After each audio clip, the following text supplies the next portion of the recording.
And this is how we get down. What's good, everybody? Welcome in to a Tuesday episode of your favorite morning sports and sports betting show. Shout out to everybody watching on YouTube and also on the Stadium Network. We are available in over 100 million homes every single day. So thank you for digesting us however you see fit. Today is Tuesday, January 13th, 2026. Now, yesterday, I told you if we had a winning week all week, we'd do a merch giveaway.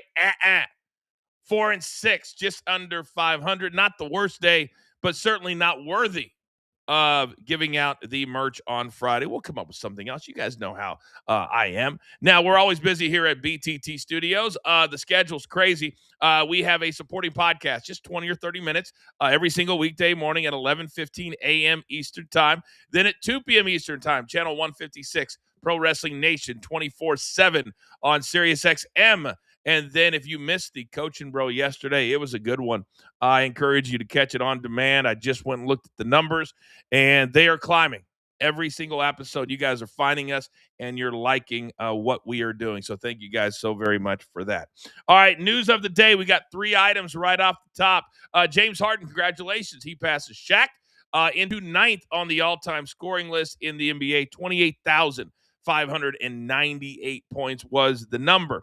Also, Brooks Koepka, as you guys see, I'm in my golf mood this week. The PGA Tour season starts in Hawaii at the Sony Open. Brooks Koepka, news comes out, he will be welcomed back onto the PGA Tour. Sort of. There are severe financial repercussions. We'll get into more of that as the weeks go on, but he will be playing at the Farmers Insurance Open. My first event will be the Phoenix Open, but all the signature events I will be calling. He will not have sponsors exemptions into those said signature events. So I don't know if I'll be calling Brooks Koepka this year or not. I hope so. I'm a fan, but don't feel too sorry for him. He made well over $100 million on LIV.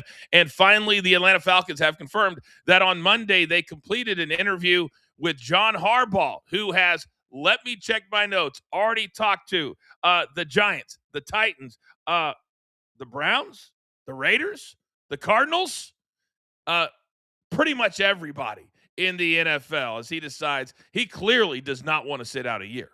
That is for sure. And that is the news of the day. Now, housekeeping, it's over. And on Tuesdays, I know that sometimes it's very, very easy to let your foot off the gas, to not want to have a good time, to kind of give the day away. We don't give away days here at the brand. We get after it every single day while everybody else is resting, complaining. Not us, not my team, not my crew. And they, I believe, are ready. Oh, yes, they are here, my company. Ladies and gentlemen, it's time. Let's beat the books.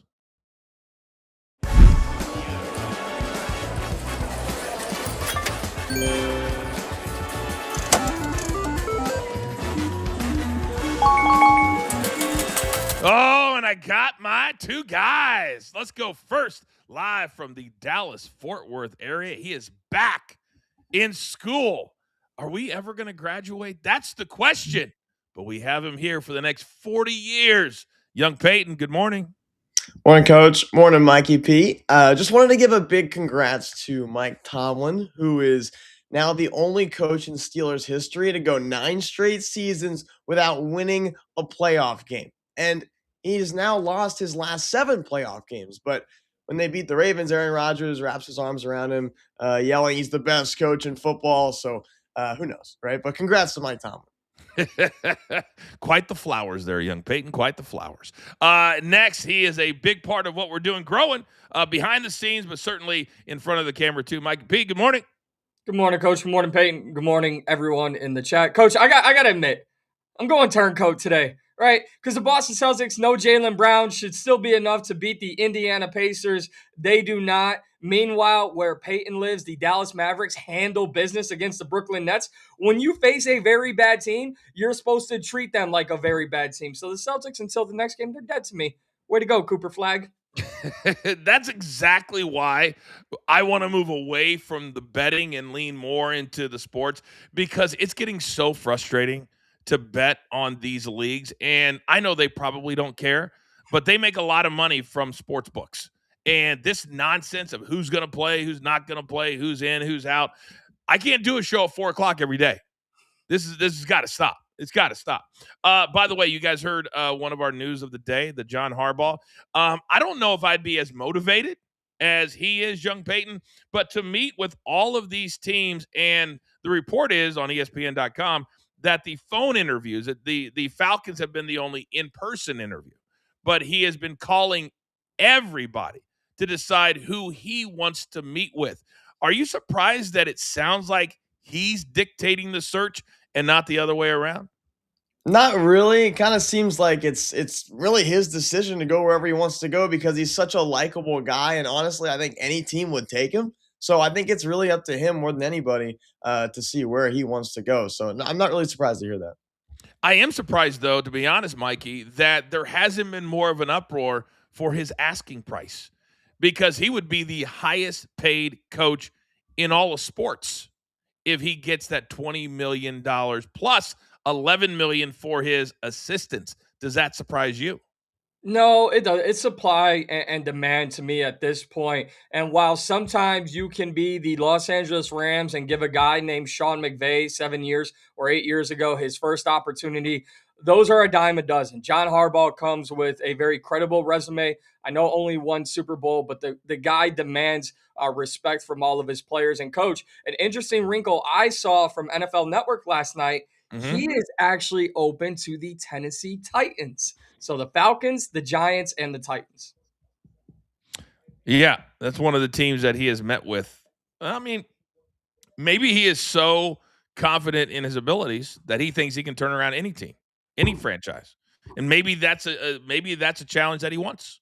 Maybe he's had a lot of success in Baltimore, but none of these coaches have had resounding success. Let's not act like they're winning multiple Super Bowls. So plenty more on that coming up throughout the week. Now, Mikey, you inspired me. We did not have a winning day yesterday. However, I will take it down to 3 free merch items on Friday if we can win Tuesday, Wednesday, and Thursday. So, with the new parameters in place, I have one very simple question. Damn, Peyton. Man, I know it's early for you, but that early? All right. Damn. Mikey P, best bet. Start us off. Go. I am going to start off in the college ranks, and I'm going with Villanova minus 2.5 against Providence tonight. Villanova 4-1 in Big East matchups this year. Providence 1-4. That's good enough for me. And then the Milwaukee Bucks, I am shocked at this number, to be honest with you. And this is a number you get right now, minus 3.5. I don't know if the books have recognized it, but Anthony Edwards will not play tonight. Rudy Gobert is suspended for too many flagrant fouls this year. I'm all over the Bucks to handle the Timberwolves minus 3.5 tonight. So what is the limit on, and I apologize for putting you on the spot, but I think that flagrant fouls is like technical fouls is 16. Yeah, I missed. It's technical. Oh, it's technical fouls. Yeah, he got a technical because of the flagrant. So that's on me. Okay. So he's had 16 in 2 months. And I think it's like every 2 after that is another suspension. What an idiot. 16 technical fouls in less than there's 40. He's having like 1 every 2 games. What do they do? He's 26-14. What are you doing? Stop touching the microphones. If you know, you know. All right, young Peyton, my guy, coming over to you. It looks like you're focused on the college hardwood tonight. Yes? I am, as always, right? I mean, I don't know. Every Tuesday, I just love these college games. I think we have like the best college games of the week on Tuesday nights. And I agree. Tonight, I love the Louisville Cardinals at home. They looked great in the first half against Duke, but they've been a lot more battle tested than Virginia this year. That's who they're playing. Virginia is the most overranked team in the country, in my opinion. They're 14-2, great record, but they haven't played a ranked team yet. And how are they 16th in the country when they haven't even played a ranked team yet? That doesn't make any sense. And Virginia's lost to Virginia Tech and Butler. Makes no sense to me why we go there, but we're taking Louisville at home tonight. Anyway, also another great team, the Iowa State Cyclones. Probably my favorites to win the NCAA tournament right now. Josh Jefferson's been great as always. Milan Momcilovic has been shooting the lights out, and that's why they're 16-0, and they'll be 17-0 after tonight when they cover against Kansas, who's had trouble scoring lately. I like Iowa State to cover. Whoa, I feel like that one's a little bit personal. You get hot. I teased you about the whole letdown at Allen Fieldhouse, and now you got to bet against my Jayhawks. So you TCU's up against Kansas at Kansas for what, 38 minutes of the game. Yeah. I mean, I just think that Iowa State should be able to hold that lead a little bit better than my Horned Frogs did. I mean, they're only a top 5 team. Come on, they're only a top 5 team. I think they're going to win by 10. To be honest with you, my Jayhawks are not very good this year. They're barely in the top 25. I don't even know if they're still in the top, because I know they lost to West Virginia. They're just not very good this year. Yeah, I thought they dropped out. Yeah. All right, guys, if we're going to cash with the coach, I was 1-1 yesterday. The Celtics, dead to me. So today we're going to do this. I like the Suns plus the 1. Now, this is a tale of 2 different teams. So the Suns have won 3 games in a row over Memphis, New York, and Washington. Not bad wins. But the Heat have lost 3 games in a row by 12, 24, and 28. And every NBA team does this. They go through a little bit of a lull, usually in January or early February. The Heat are now going through that. In fact, they've fallen almost down to 500. And I think after tonight, they will be 500. Then the new rivalry in the Western Conference, the Spurs and the Thunder. Now, Mr. Vassell, Devin Vassell, or Vassell, depending on where you live, he will not be in the lineup tonight. So take that for what it's worth. They beat the Thunder 3 times in the month of December.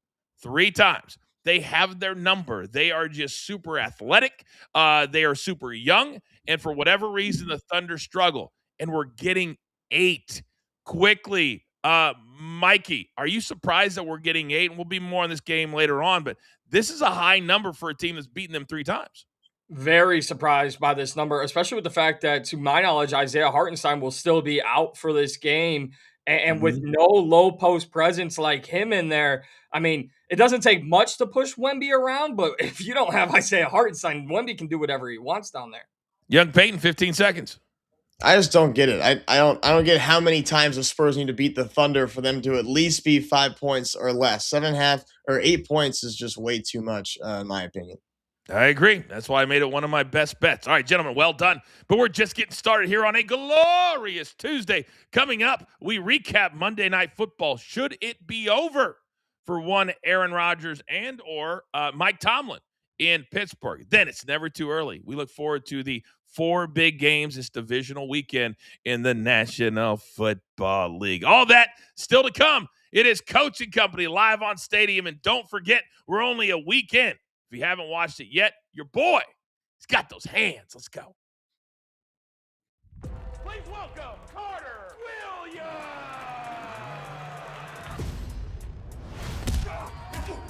Another bloody nose. Hey, that's fighter's life. It's game time. You know he'd lose his hands if he didn't have me to hold them. I need Carter to take a fall in the finals. It's not happening. You don't think I could take this guy?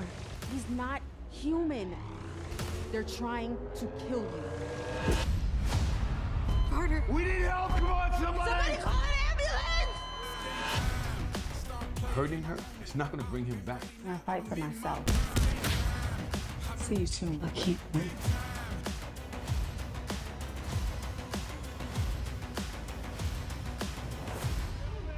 She's got the best hands in the business, that's why she's in there.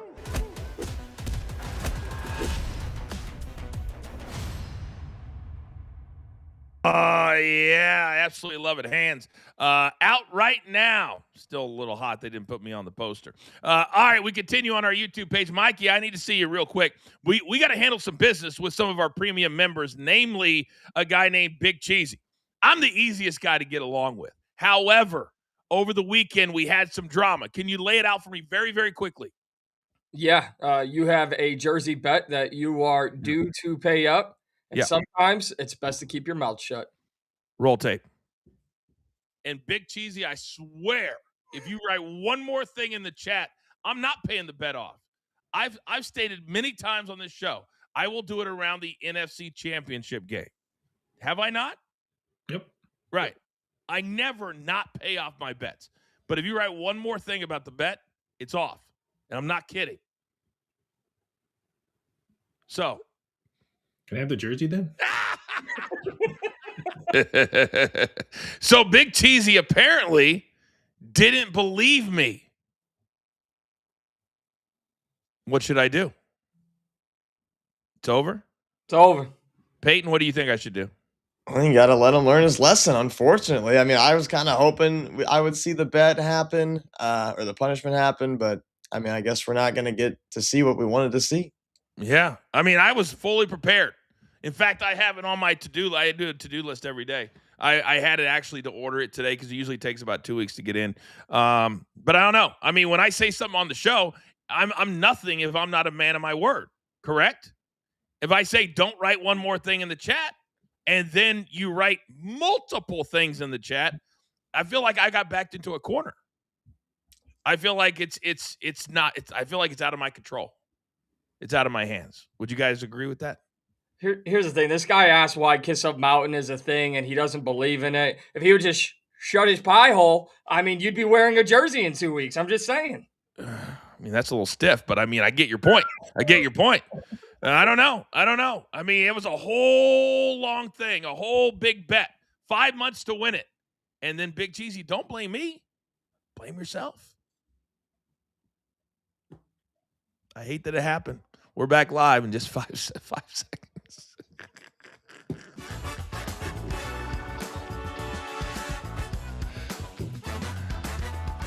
All right, welcome back, everybody. Having a great time here on Coach and Company live on the Stadium Network. If you are watching on YouTube and you want to be completely interactive with the show, we encourage you to do that as well. On your way in, hit that like button for us. It really helps the show grow. Coming up in about 15 minutes, we take our normal Tuesday early look at the divisional round of the playoffs, 2 on Saturday and 2 on Sunday. But before we get there, we must look back, gentlemen, at last night. And it was the end of another season. And I watched a lot. I think my algorithm kind of takes care of itself now because I got a bunch of Pittsburgh Steelers fans that were walking out of the stadium last night, shooting their own video, and none of them were saying, yep, bring Mike Tomlin back. Yep, we love every single season ending like this. 23 straight points in the fourth quarter to bust open a 7-6 game. Peyton, I'm going to start with you. Because of how the game ended, if you just look at the score, obviously it looks a lot worse than the first 3 quarters made the game look. But because it ended that way, should Mike Tomlin's era in Pittsburgh now come to an end? I think it should. I think it's been too long now of not many wins. And also, I was all over the Texans last night, but going into the game, I was also a little iffy because I was thinking Aaron Rodgers gets rid of the ball really quickly. I know he's not the most mobile quarterback in the league, or actually the least mobile quarterback in the league, but he gets the ball off probably faster than anybody. So I was thinking the pass rush wouldn't really get to him. That was not the case. They absolutely dominated him last night and made him look silly out there. So 6 points for the Steelers. Pretty embarrassing, a pretty embarrassing effort at home in front of your home fans. So a sad way to go out and have all the home fans leave the building last night. Yeah, it was awful. And even when C.J. Stroud had all those turnovers, the Steelers still couldn't take advantage of it. And there's now a narrative, I think, Mikey, that all of these coaches that have been around for a long time, that they're above the criticism, they're above reproach. Yes, he's been there for almost 20 years, but only in 4 of them has he won a playoff game, with a few years winning multiple playoff games. But he's 8-12 in his career as a head coach. At some point, I don't care if you're a franchise that's only had 3 coaches in the last, 60 years. At some point, loyalty's awesome. Call him in, give him a handshake, but you need to hear a different voice or have a different approach to the game. With all due respect, Coach Payton, I couldn't disagree with you guys more. I think Mike Tomlin deserves at least 1 to 2 more years in Pittsburgh. I mean, this guy over the last season and 3 seasons has had Justin Fields and 42-year-old Aaron Rodgers, an offensive line that is patchwork at best, and one offensive playmaker in DK Metcalf. No supporting cast around. The general manager of the front office needs to focus on rebuilding the offense from the inside out and give Mike Tomlin something to work with, because 42-year-old Aaron Rodgers wasn't it. Neither was Justin Fields. You're doing what everybody else does, Mikey. You're making it. He calls the shots. They have a GM, yes, but Mike Tomlin waited for Aaron Rodgers, not the GM. That was Mike Tomlin's decision to wait for Aaron Rodgers. And at some point, and I love these discussions because it's not like anybody's right, but there's only a few franchises in the NFL that are like this. If Mike Tomlin was somewhere else, this wouldn't even be a discussion because of how they lose, because they never have a top flight offense. It's not just now. It's not just Justin Fields. You can go back to the Big Ben days. Their offense wasn't great. Peyton, you're shaking your head? I was just going to say that. I was just, how long is the timeline we just talked? Justin Fields was just last year. That was it. Justin Fields and then Aaron Rodgers. That's only 2 years. I said 9 years. He has not won a playoff game with the Steelers. And I think that's way too long of a timetable. And yes, that is the Big Ben days without question. Because they're OGs. Mikey, when you look at the Steelers, Packers, Cowboys, and I think you can throw the 49ers in there. Those are the 4 teams that the public loves to follow. They love to bet on. So let me ask you this. What would be your timeline? Because when you say he deserves 1 or 2 more years, is that just to do status quo? Is 500 enough for him to keep his job next year? No, I mean, it all depends on what moves are made for the organization to better that roster. If you just bring in a rookie, I know they drafted Will Howard out of Ohio State this past year. He cannot be your starter. Are you going to bring in a guy like a Tua or a Kyler Murray? They can't do these bridge quarterbacks anymore. That's just what Mike Tomlin has done over the past few seasons, and there's no results. Either go out there and acquire a top-flight first-round quarterback, or go get an established veteran like one of the 2 names I said. And if you can't get a winning season and win a playoff game in the next 2 years, you're done. 2 years. 2 years. If 1 or 2 seasons, if you can't win a playoff game in max of 2 years, you're out. Wow. The odds just came in from Raphael. There are 4, and I'm not going to give you the numbers. I want to let you guess. There's 4 different things you can bet on. Head coach for another NFL team, Steelers head coach, 3. Steelers head coach, or a TV broadcasting job. All right, those are the 3 choices. Peyton, what do you think the betting favorite is of those 3? TV job, Steelers job, a different NFL job? I'm going to say a different NFL job.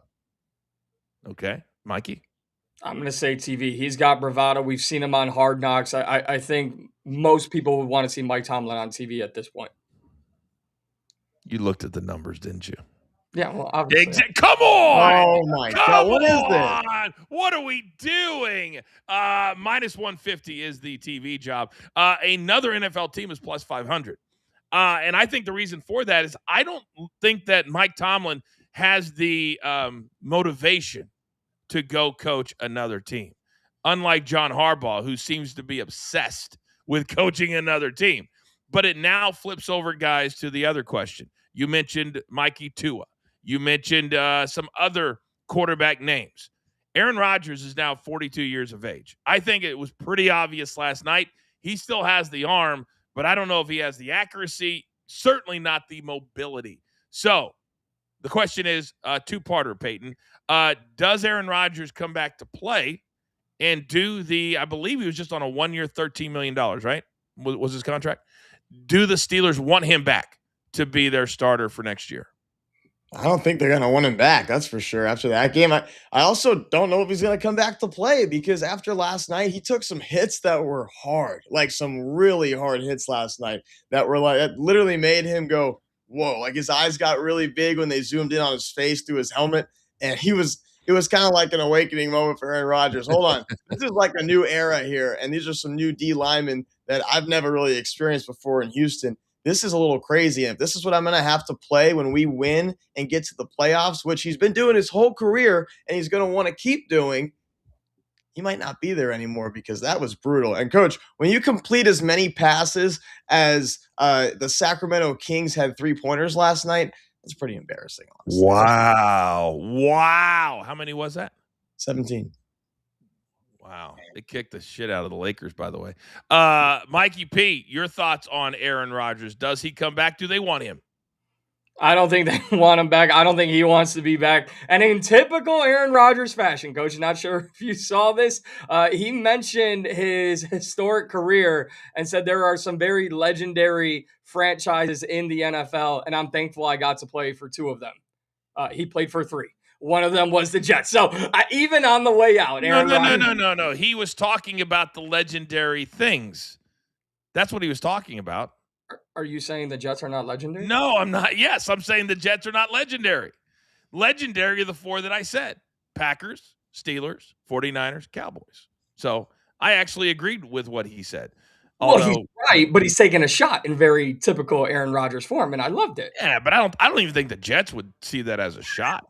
I mean, have they ever won a Super Bowl? Joe Namath, Super Bowl 3. How long ago? Don't ask me questions. Yeah. Before you were born, coach. How about that? Dude, I'm just working on 37 right now, big dog. Real quick. We're going to be looking at the 4 games coming up this weekend in the next segment. Last night on the little lower third bar, as we call it in the business, they put up that the Texans' first team under a new head coach to go to the playoffs, or at least for the Texans, in 3 straight seasons. I think we forget how good of a job he's done with all of these different injuries. So, Peyton, let me ask you, can the Texans be the Ravens of the year 2000, where the defense is the best part of their game and they rely on it and it works? Sorry, you said year 2000. I wasn't born yet. But anyway, yeah, Texans, Patriots. Yeah, I do think that's going to be a good game. I think they could win that game for sure, their defense. And these Patriots games have been just crazy low scoring, as well as Houston. If they can hold the Patriots to a low scoring game, keep Drake May in check, all CJ Stroud has to do is just be decent. I mean, just be decent. Your defense is going to win the game for you. And last night, he gave the Steelers a chance, but the defense came up big and got a touchdown of their own. That's why they blew him out. I believe they got 2 touchdowns, didn't they? Yeah. The fumble and the pick 6. By the way, classic Aaron Rodgers, getting in the way of the actual tackle at like the 3. He acted like he wanted to. It was kind of a fleeting thought. Maybe I'll try. Then he looked up, Mikey, and he goes, "Oh, it's 23-7. No, go right ahead. Go right ahead and score in the end zone." Mikey, 30 seconds. How good is this defense? It's great. I'll say 2015 Seattle Seahawks, great.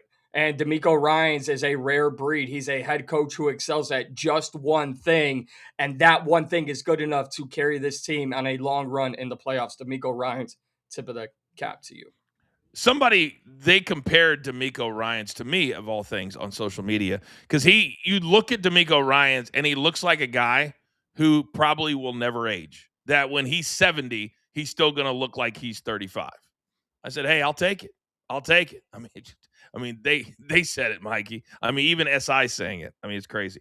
All right, I don't even get a pop out of that one. No. Wow. No. Peyton, he's doing a little, his little thing, that thing he does. All right, still to come. We're only halfway home here on a beautiful Tuesday. We got to look forward to 4 divisional matchups and also a big one tonight on the NBA hardwood. This is Coach and Company. We're live, as always, right here on Stadium.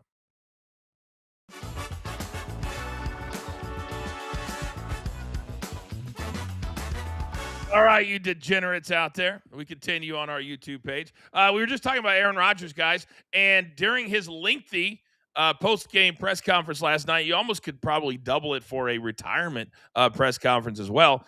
He mentioned Matty LaFleur and Mike Tomlin, And the Green Bay Packers have made it public that they are trying to negotiate a new deal for LaFleur. He has also been a very Tomlin-esque type of head coach. He gets his team to the playoffs, but they don't do much damage when they get there. So, young Peyton, if you had to lean to one coach or the other being back with their team next year, would it be LaFleur in Green Bay or Tomlin in Pittsburgh?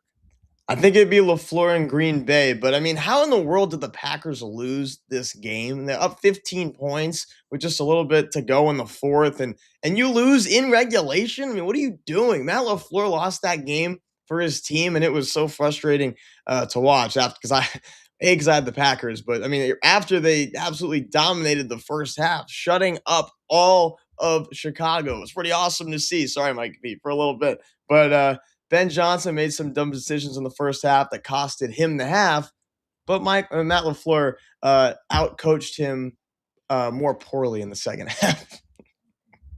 Wow. Mikey P's got that look in his eye right now. Like he doesn't want to answer the question. He wants to go after young Peyton. That's the look that I'm seeing right now. Is that the correct look? No, it's just funny. He said, shut all of Chicago up. Dude, I'm in Southwest Missouri. I was still talking. I don't care if we're down 21-3. I know a football game is 4 quarters. Come on, Peyton. You think I'd ever shut up? Unfortunately, no. But best believe that Lady C sent me a couple of still shots. Very like Baker Mayfield-esque when he was watching the game last week. I got a couple of you at halftime that you don't even know about. So when you want to run your little trap, just know that in my back pocket, you weren't talking at halftime, and I have the proof. So don't act like you were. Don't want to be running around in these streets like they were. You have no ring. Stop it. It's 1985. We're back in 5 seconds.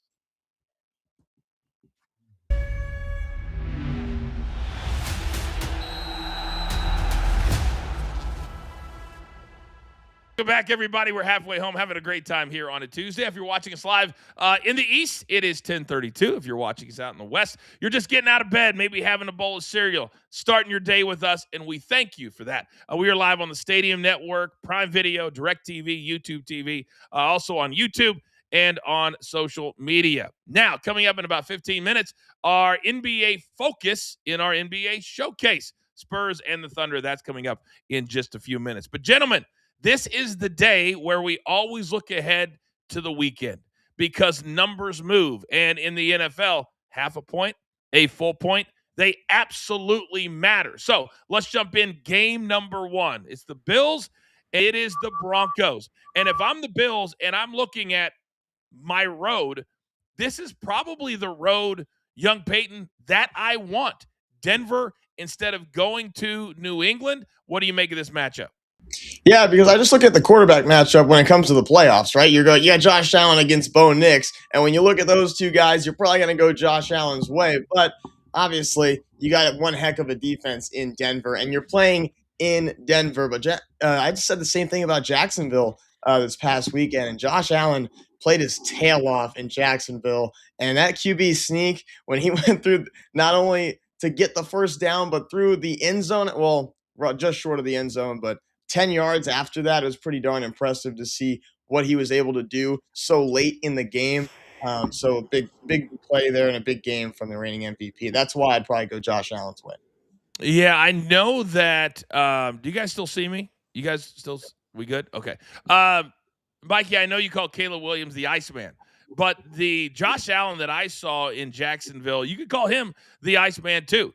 It never felt like he was getting worried.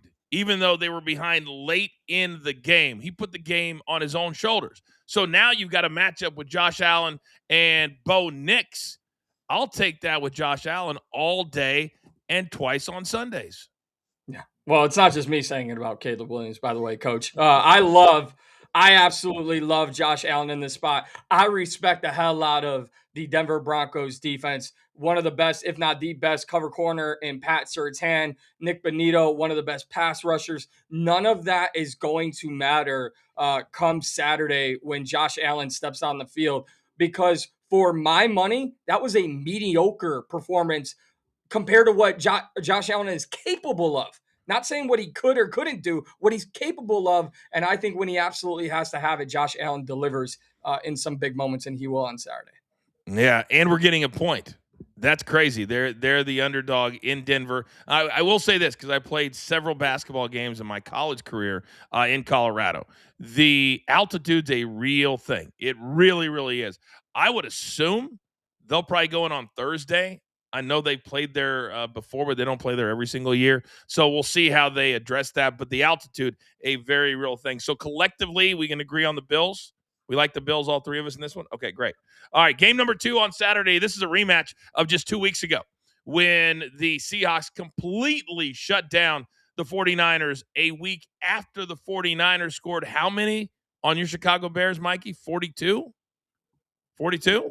I wasn't there. 40, I think so. Yeah, 42. 42. Okay. So now the Seahawks, they have the week off. They watch the carnage that is, Mikey, wild card weekend, and they just got to sit back, and they're feeling fresh. They're healthy.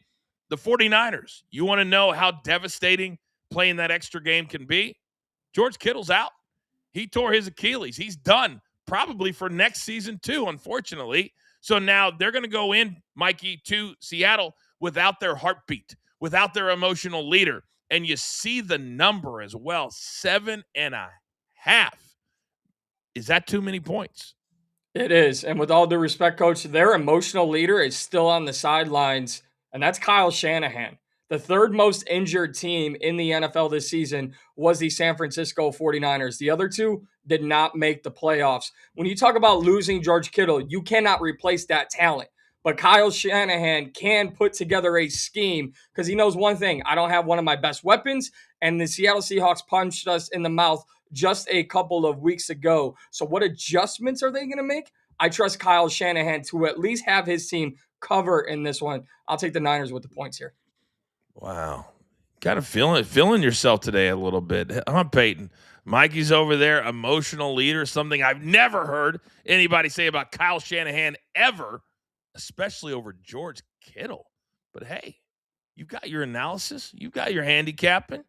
I just want to see the boo-boo face just one time today. Just give it to me. Oh yeah. Oh, there it is. There it is. Peyton, your thoughts. Is he right? Is Kyle Shanahan the emotional, certainly the brains behind this squad? Your thoughts? Well, first off, I never want to see the boo-boo face again. I don't know what that was. I've never seen it before. I didn't like it. Okay, Kyle Shanahan, yeah, masterminded everything. I mean, he won them. He out-coached Nick Sirianni the other day. It was as simple as that. And without George Kittle, I mean, honestly, we could say they're out with George Kittle right now, Coach, but they've been out with him all year, and they've been playing pretty darn well without him, and they've been doing just fine.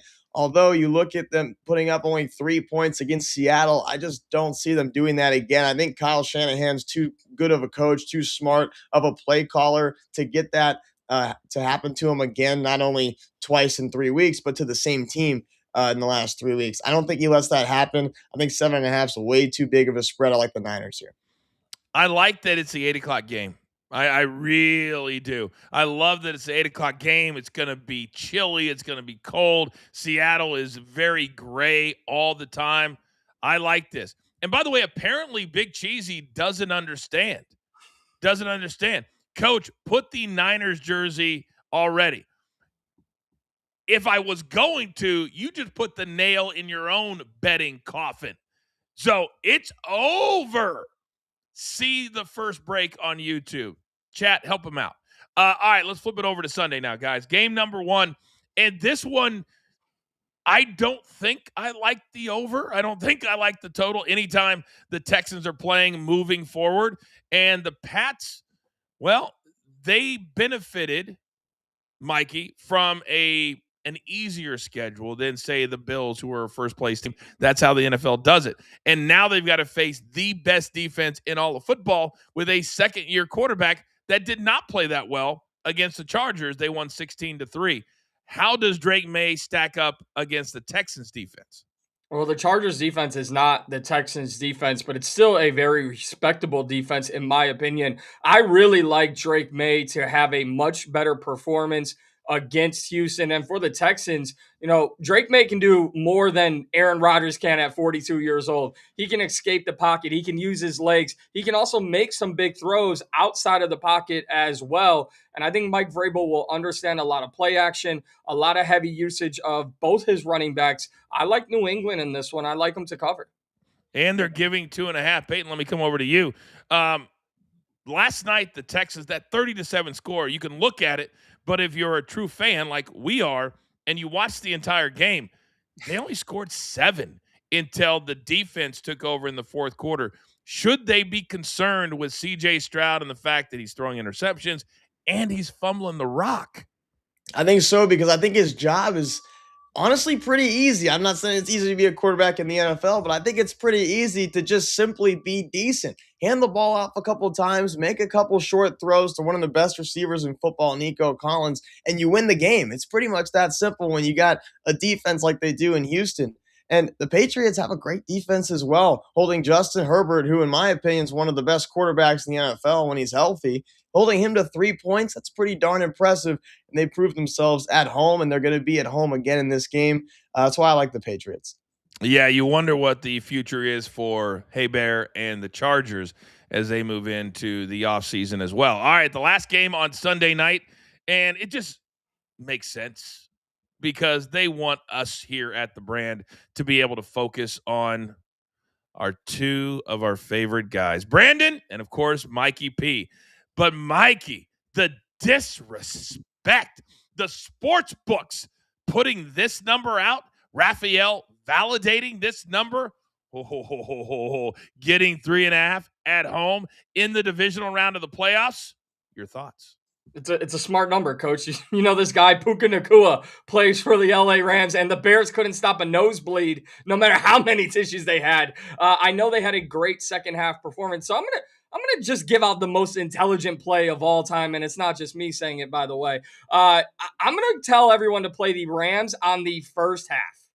Right? Like that should be a lock of the century. The Rams first half, team total, money line, whatever it is, take the Rams in the first half and then obviously take the Bears in the second half. This line is accurate. I like the over, and I'm not making a game pick. You know what's crazy is that when you hear bettors or handicappers give that logic, I'd play this team in the first half, but I'd play the other team in the second half. Usually I think they're crazy. But Peyton, that's exactly how the Bears play. Crappy in the first half, and then they're like the miracle Bears in the second half. Your take? Rams totals at 27.5. I actually like that. I like that either way. I just think they score a lot of points in this game, whether it's the first half, second half, if they need it. I don't know. I think they're going to be up in this game. And yeah, unfortunately, I'm on the show with Mikey P today talking about Rams Bears because they're minus 3.5, and I like them to cover.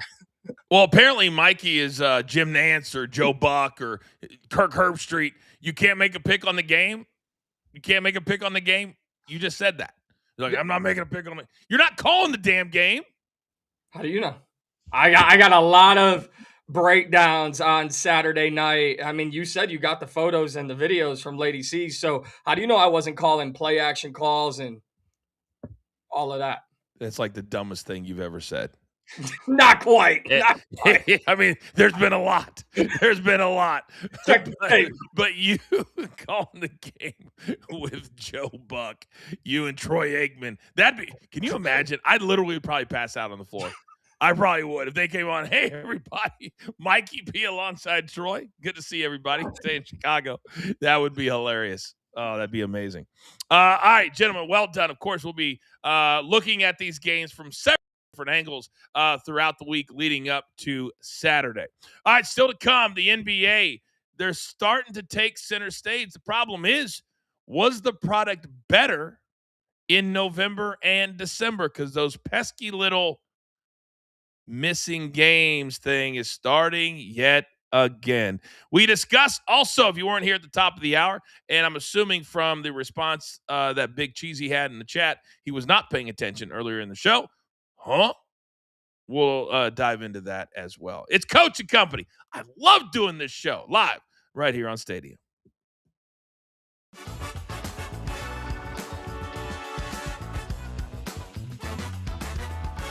All right, so there's times where head coaches in the NBA just say, you know what, go ahead and find me, or they just give you one answer. So last night there was a play at the end of the Celtics game. It did not go the way of the Boston Celtics. They lost by 2. Joe Mazzulla, the head coach, after the game. Well, let me show you the sound. Let's roll that. Joe, give yourself the chance to win, I guess. Take us through the last couple possessions. Illegal screen. What'd you say? Illegal screen. Illegal screen. Illegal screen. What fell apart to get you guys behind, and then how were you able to get back? Illegal screen. What do you mean by that? What do you want people to know about? Illegal screen. Would you like to see anything else? Illegal screen.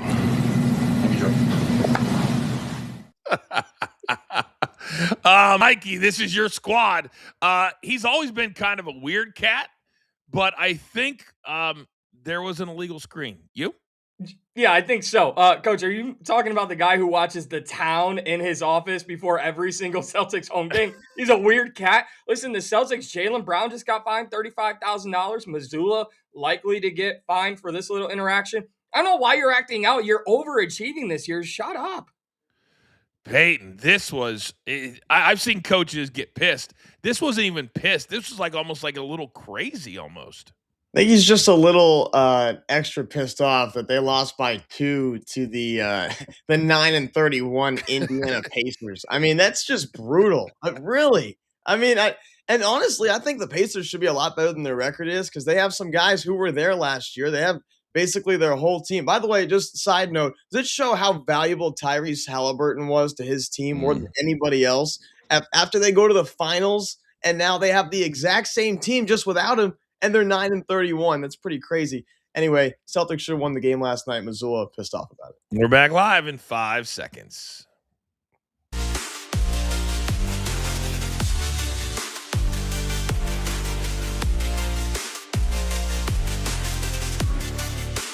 Okay, welcome back, everybody. I am the coach. This is Coaching Company live here on Stadium. It's time to look at the night in the NBA. And in the month of December, boys, 3 different times, the San Antonio Spurs, the young, athletic, hungry San Antonio Spurs beat the Oklahoma City Thunder, essentially ending their dream of setting the all-time wins record that the Warriors hold at 73. So now they just want to play good basketball. The Thunder are on a 3-game winning streak, but this number keeps moving. I had it at the top of the hour at 8.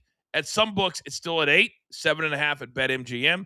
Young Peyton, let me start with you, because when you beat somebody 3 times in a row, I know Vassell's not going to be playing tonight, but everybody else is. Your take?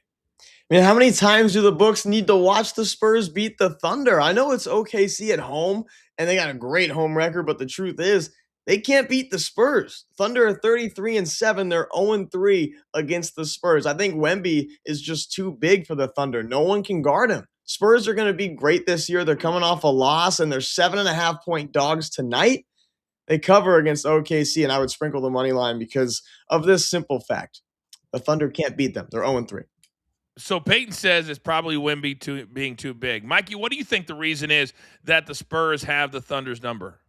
I think it's the guard play, and I'll take it a step further. I'll look at the Oklahoma City side. Have Chet Holmgren and Jalen Williams showed up at all this season? I mean, we do not talk about them as star 2 or star 3. They are just supporting cast to SGA and his 150,000 straight games of 20 points or more. I mean, we know what the Thunder offense does, and that's run through SGA.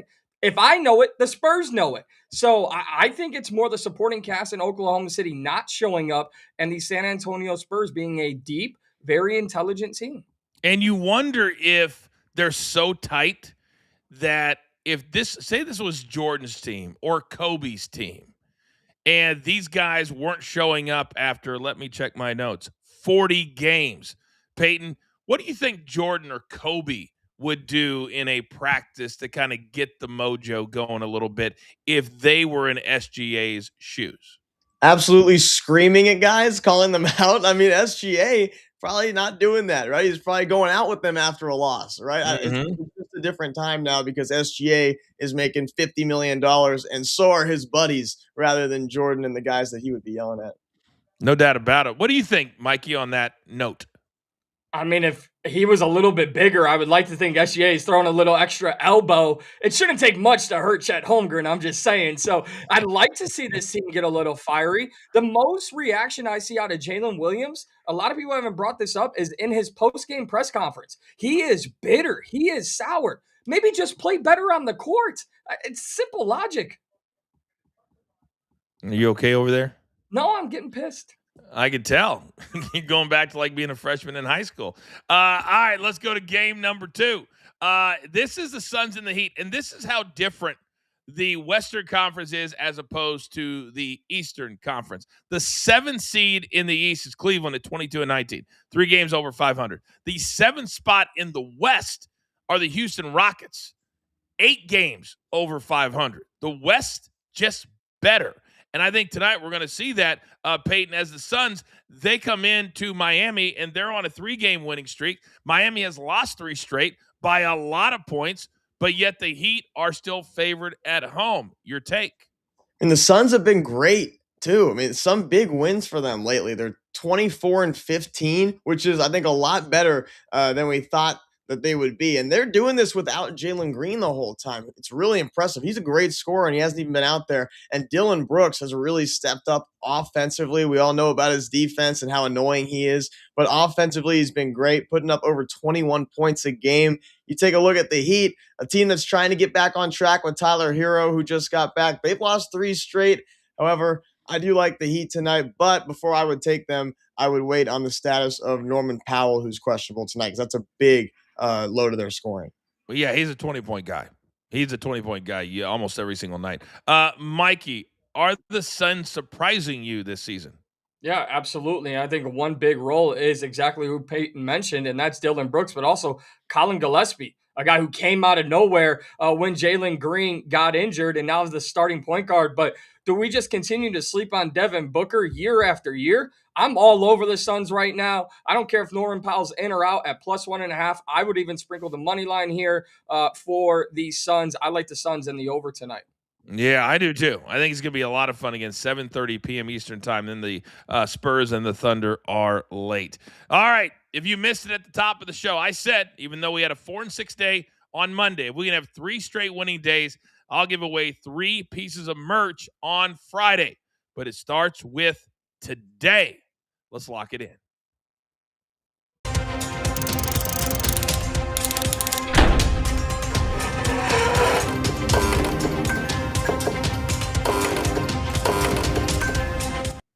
All right, 10 seconds or less, just 1 or 2 nuggets is all that I need. Young Peyton, start us off. I like Louisville at home tonight. I think they cover against a Virginia team that is one of the weakest ranked teams that we have right now in the country. I think Iowa State covers on the road against Kansas because the Jayhawks haven't done much offensively. They've had trouble scoring. That has not been the case for Iowa State. They're putting up 88 points a game. Both of these teams cover their spreads tonight. Mikey P. Give me Villanova -2.5 over Providence. Villanova 4-1 in Big East play. This is a Big East showdown. And then the Milwaukee Bucks. No Anthony Edwards tonight for the Minnesota Timberwolves. No Rudy Gobert for Minnesota. I like the Bucks -3.5 tonight. And if you're going to cash with the coach, you're going to do it with these 2 plays. We just talked about the Phoenix Suns. Love them in Miami and South Beach tonight at -113. Then the Spurs. Depending on your book, I would only play it down to 6.5. Right now it's 7.5 at some places, 8 at my book. But I think the Spurs could win on the court tonight. They're going to be missing Vassell, but they have everybody else, including Wemby, at their disposal. Gentlemen, real quick, one other NBA nugget. Your LA Lakers, Peyton, have lost 3 games in a row. They lost to Sacramento last night by 12. They lost to Milwaukee, then San Antonio by 16. So now they have the Hawks coming in tonight. I don't know who's going to be playing for them. We never know. But are you concerned about your squad at all? Not really, but I think JJ Redick should definitely be concerned because they're 23-14 now, 3 straight losses. I think with 3 straight losses, you got to put LeBron and Luka back out there tonight at home. I know it's in the back end of a back-to-back, so it's going to be tough, but I think they should be out there tonight and have to get this win against the Hawks, who are now Trae Youngless. They've got to be happy about that. I love CJ McCollum. How do you not play a home game? 42 last night for Luka, 22 4-3 for LeBron. But Mikey, at some point, LeBron's got to put his body through this so he can respond in April and the end of March when they need him to play back-to-backs. Yeah, this is a great opportunity for them to get back out there tonight. But Peyton, I'm going to disagree. I want to see a 4th straight loss because I want to see a fired up JJ Redick. Oh, practice is going to be hard. These guys don't want to play defense. It worked for 2 days, I think. Let's just get another fired up JJ Redick. It did only work for a couple of days. But I do love how pissed off he gets. He gets so mad. Yeah, he gets so mad like he's actually going to do something against LeBron. Bro, you had a podcast with him a year and a half ago. Stop it. You're not going to do anything to LeBron. You're not doing anything to Luka. But, man, he does talk a big game, doesn't he? I bet he yells at DeAndre Ayton. I bet that's what he does. Yeah. DeAndre, you only got 13 and 13. Come on. 1 assist. What are you doing? Or Laravia, you only had 2 points in 31 minutes. Coach, I've never seen a team that needs a shooter so bad than the Lakers. It's just so obvious, and it's just I don't know why they just don't get one. It's so terrible. Oh, they got Bronny. He had 6 points in 1 minute. It says here last night. He was on pace for 185. Gentlemen, well done today. All right, producer man, you know what time it is. Give me that one shot. It's time for you guys to go out into the world and understand one thing. There's only one thing left to do, and I believe you all know what that is. You've got your marching orders. Let's take all of these tickets straight to the pay window. For my entire team, love them all. My man, Mikey P, young Peyton, producer man, always behind the scenes, making the show look like $1,000,000. I'm the coach, and I just try to keep this train on said track. We grind for you so we can win with you. It's what we're all about every single day. This is Coaching Company live on Stadium. Good luck.